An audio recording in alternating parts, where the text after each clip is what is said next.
Salam əziz izləyicilər, hər vaxtınız xeyir olsun. Bugün yenə sizin qarşınızda mən, Anar Ankaraşidov, Ərey İnformatika test toplusunun həm müəlliflərindən biri. Bugünkü işimiz alqoritmdə, proqramlaşdırmada ən məşhur alqoritmlərdən biri olan swap, yəni yerdəyişmə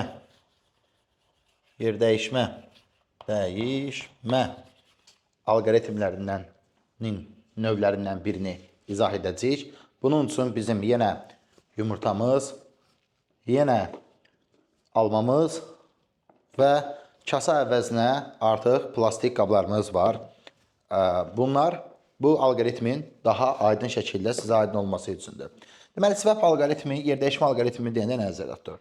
Deyir ki, bizim 2 dənə dəyişənimiz var. Hansı ki, birinin qiyməti olsun, tutaq ki 6, digərinin qiyməti isə olsun 7. Bu zaman deyir ki, elə et ki, A dəyişənin qiyməti dəyişib B dəyişənin qiyməti olsun. B dəyişənin də qiyməti dəyişib A dəyişənin qiyməti olsun. Bunun üçün biz əyani vasitələrdən istifadə edəcəyik. Burada mənim mailim, təbaşirim daha doğrusu qaçdı. Götürürük, tələsmirik. Deməli, bunun üçün nə edirik? Fərz eləyək ki, bu bizim A dəyişənimizi, mən buradan bir marker də götürüm. Bu olsun bizim A dəyişənimiz. Hansı ki, bu bizim olur A dəyişənimiz. Bu olur bizim B dəyişənimiz. Bu olur B dəyişənimiz. Sərgəs oldu, bəzək.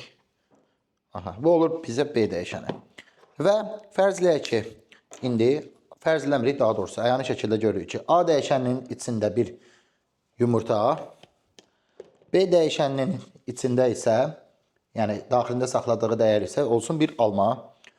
Hal-hazırda A dəyişəni və B dəyişəni. Biz nəzərimizə saxlayaq ki, bir dəyişənin içində bir cür dəyər ola bilir eyni vaxtda. Və indi mən elə etməliyəm ki, A dəyişəninin, yəni A plastik qabının içində alma, B qabının içində isə yumurta olsun. Bunun üçün biz nə edirik? Proqramlaşdırmada deyirik ki, üçüncü bir C dəyişəni götürürük. Deyirik ki, C-yə mənimsədirik A. Yəni, eyni cür proseslə mən üçüncü bir qabı götürürəm və artıq C-yə A-nı mənimsədən zaman çaşmamaq üçün hələlik buranın dəyişənin adını C qoyaq.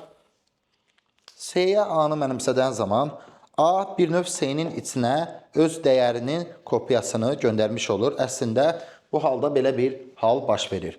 Yəni, burada yumurta yoxa çıxmır, burada var olur və artıq bunun da içində yumurta var olmuş olur.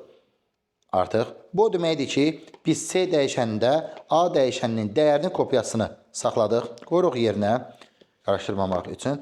Bu deməkdir ki, artıq A dəyişəninin qabı məndə başqa şey üçün istifadə oluna bilir vəziyyətdədir.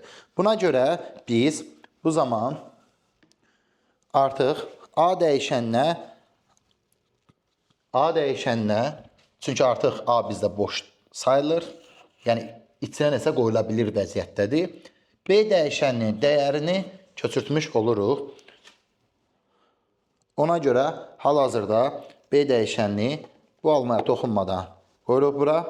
Artıq B dəyişənini bizdə yenə istifadə edilə bilirdi. Bizdəki alma artıq A dəyişənindədir. Yəni bizdəki 7 artıq A dəyişənindədir. Yumurta isə gördüyümüz kimi C dəyişənindədir. Artıq B dəyişəni istifadə oluna bilir olduğundan B dəyişəninin, çünki dəyərinin kopyası A-da dayanır. Biz A-nın qiymətini saxladığımız C-ni B-yə mənimsədə bilərik. Yəni artıq C dəyişənindəki dəyəri B-nin içinə qoya bilərik. Videonun əvvəlində yəqin ki, diqqət etdiniz. A dəyişəninin içində yumurta idi. B dəyişəninin içində isə alma idi. İndi isə tam tərsinə A dəyişəninin içində olan şey alma, B dəyişəninin içində olan isə yumurtadır. Eyni ilə eyni cür koda baxsaq, ilk öncə A dəyişəninin dəyəri 6, B dəyişəninin dəyəri 7 idi. A dəyişəninin dəyərini biz C dəyişəninə mənimsətdiyimizə görə Burada S-nin də A-nın da hər ikisinin qiyməti 7-dir. Bir daha xatırladırıq ki, mənimsətmə sağdan sola icra olunan prosesdir. 7 yox, mən xəta elədim, 6-dır. Çünki A-nın qiyməti 6 idi. Bu prosesdən sonra C-də də A-da da 6 dəyəri durur.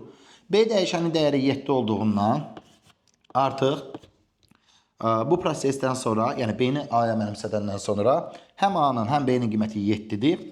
Daha sonra isə artıq bizdə 6 dayanıb deyə mən sonuncu dəfə C dəyişəninin dəyərini B-yə mənimsədən zaman bu proses baş verir. Niyə? C-nin dəyişəninin dəyəri 6 idi.